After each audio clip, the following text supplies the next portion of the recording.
मंडळी, बीड जिल्हा तसा हा भाजपचा बालेकिल्ला मानला जायचा.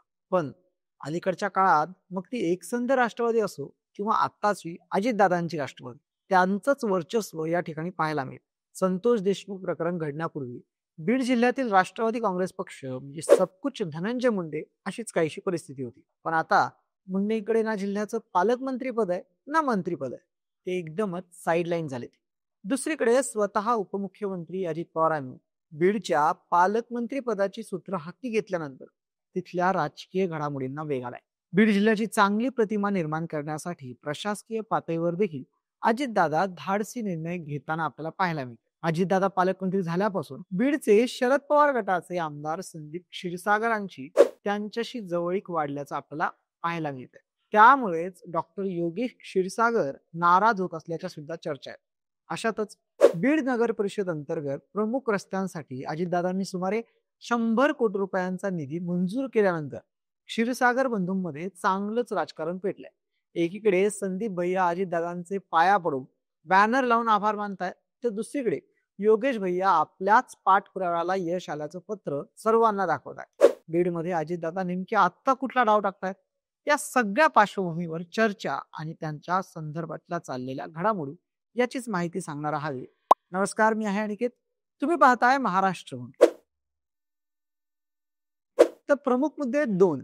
एक म्हणजे अजित पवार आणि संदीप क्षीरसागर यांच्यामध्ये नक्की काय शिजतं, आणि दुसरा मुद्दा क्षीरसागर बंधूंमध्ये श्रेयवादाच्या लढाईने कसा जोर धरला. तर पालकमंत्री म्हणून अजित पवार जेव्हा बीड दौऱ्यावर येतात तेव्हा त्यांच्या पक्षातील नेत्यांपेक्षा त्यांच्याजवळ संदीप क्षीरसागर पाहायला मिळतात. अजित पवारांचा 6 आणि 7 ऑगस्टचा 2 दिवसीय बीड जिल्हा दौरा जो आहे तो नुकताच झाला. त्यावेळेस दोन्ही दिवस संदीप क्षीरसागरांची उपस्थिती चर्चेचा विषय ठरली होती. या दौऱ्यात अजितदादांनी बीड जिल्हा क्रीडा संकुलात विविध सुविधा निर्माण करण्यासाठी 25 कोटी रुपयांचा निधी मंजूर केला होता. त्याबद्दलच आमदार संदीप भैयांनी अजितदादांचे जाहीर आभार देखील मानले होते.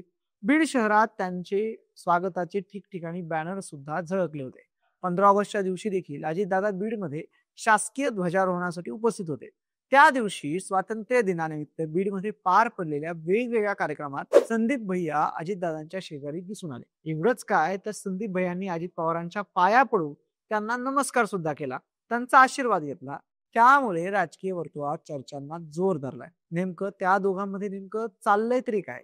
आमदार धनंजय मुंडेंना पर्याय म्हणून आमदार संदीप क्षीरसागर यांना गळाला लावण्याचा अजित पवार प्रयत्न करत असल्याचं सुद्धा काही जणांचं म्हणणं आहे. तर काहींच्या मते आमदार संदीप क्षीरसागर हे आतून अजितदादांसोबतच आहेत, तर बाहेरून शरद पवारांसोबत आहेत. कारण फेब्रुवारी महिन्यात अजित पवार आणि संदीप क्षीरसागर यांच्यात पुण्यातल्या जुन्नरमध्ये एक गुप्त भेट झाली होती. त्यावेळी त्यांच्यात बंद दारात चर्चा झाली. त्या भेटीनंतरही राजकीय वर्तुळात वेगवेगळ्या चर्चांना उधाण आलं होतं. मात्र बीड सारख्या शहरात 21 दिवस झालं पिण्याचं पाणी नाही, म्हणून तो मला शोधत इथपर्यंत आल्याचं स्पष्टीकरण त्यावेळी अजित पवारांनी दिलं होतं. ते बीड मतदारसंघातील विकासाच्या मुद्द्यावरच आपण अजितदादांना वेळोवेळी भेटतो, असं संदीप क्षीरसागर हे सांगतात. दुसरीकडे या सगळ्या घडामोडीमुळे योगेश क्षीरसागर आणि त्यांचे समर्थक नाराज असल्याच्या चर्चा ऐकायला मिळतात. त्यावरूनच आता दोन्ही क्षीरसागर बंधूंमध्ये श्रेयवादाच्या लढाईवरून चांगलंच राजकारण पेटलंय. त्याला कारण ठरलंय अजितदादांनी नुकताच बीड शहरातील रस्त्यांसाठी 100 कोटींचा निधी मंजूर केलाय. या संदर्भात अजितदादांचे आभार व्यक्त करत आमदार संदीप क्षीरसागर यांनी आपल्या सोशल मीडिया पोस्टमध्ये म्हटलंय की बीड शहरातील अनेक रस्ते व नालीची अवस्था अतिशय बिकट झालेली आहे. त्यामुळे आपण अजितदादांना जिल्हाधिकारी कार्यालयात पार पडलेल्या बैठकीत रस्ते सुधारण्यासाठी निधीची आवश्यकता असल्याची माहिती दिली होती. आता याच विषयाची दखल घेत दादांनी बीड शहरातील रस्ते व नाली सुधारण्यासाठी तब्बल 100 कोटींचा निधी मंजूर केलाय.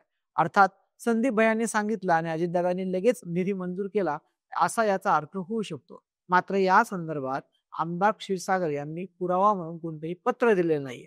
तर दुसरीकडे याच मुद्द्यावर योगेश क्षीरसागर हे आक्रमक झाले असून त्यांनी आपल्या फेसबुक पोस्टमध्ये थेट पत्र जोडत आपल्यामुळेच निधी मंजूर झाल्याचा दावा केला. डॉक्टर योगेश क्षीरसागर यांनी 2023 मध्ये 17 रस्त्यांसाठी 159 कोटींचा प्रस्ताव शासनाकडे पाठवला होता. दरम्यानच्या काळात 2 रस्त्यांचे काम इतर योजनेतून पूर्ण झाले. त्यामुळे नव्याने प्रस्ताव सादर करून 15 रस्त्यांसाठी आता 100 कोटींचा निधी मंजूर करण्यात आलाय. हा निधी आपण वारंवार केलेल्या पाठपुराव्यामुळेच मिळाल्याचा दावा योगेश क्षीरसागर यांनी केलाय. या संदर्भात अजितदादांनी आपल्याला विश्वासात घेतला असून 100 कोटींचा निधी वितरित करण्याच्या अनुषंगानं अजितदादा बैठकही घेणार असल्याचं ते म्हणाले. याशिवाय शहरातील स्वच्छतेच्या अनुषंगाने घंटागाड्यांसाठी 5 कोटी रुपये, यशवंतराव चव्हाण नाट्यगृहासाठी 7.5 कोटी रुपये, टॅक्स सर्व्हेसाठी 6 कोटी रुपये यासह इतर कामांसाठी भरघोस निधी अजितदादांनी दिलाय. त्याबद्दल त्यांचे मनपूर्वक आभार, अशी फेसबुक पोस्ट योगेश क्षीरसागर यांनी केलेली आहे. त्या माध्यमातून त्यांनी ही माहिती दिली. आता यावरून दोन्हीकडील कार्यकर्त्यामध्ये सध्या जर पाहिलं तर जोरदार सोशल मीडिया वॉर पाहायला मिळतं. तर बीड शहरातील उखडलेले रस्ते, अस्वच्छता, खड्डे हे त्यामुळे होणारे अपघात याचं श्रेय कोण घेणार असा सवाल सामान्य नागरिक उपस्थित करताना पाहायला मिळतात. 2024च्या विधानसभा निवडणुकीत निसटता पराभव झाल्यामुळे योगेश क्षीरसागर आता जोरदार प्रयत्न करताना दिसून येतात. मात्र संदीप क्षीरसागरांची अजित पवारांशी वाढलेली जवळीक त्यांच्यासाठी डोकेदुखी ठरते. अजितदादा आणि संदीप भैयांच्या मनात नेमकं चाललंय काय? संदीप भैया भविष्यात धनंजय मुंडेंना पर्याय तर नाहीत ना? 100 कोटींच्या निधीचं श्रेय नक्की कुणाचं आहे? आणि ज्यांना फक्त बीड शहराचा विकास हवाय अशा सामान्य नागरिकांचं काय? यावरच्या तुमच्या प्रतिक्रिया आम्हाला कमेंटच्या माध्यमातून नक्की कळवा. धन्यवाद.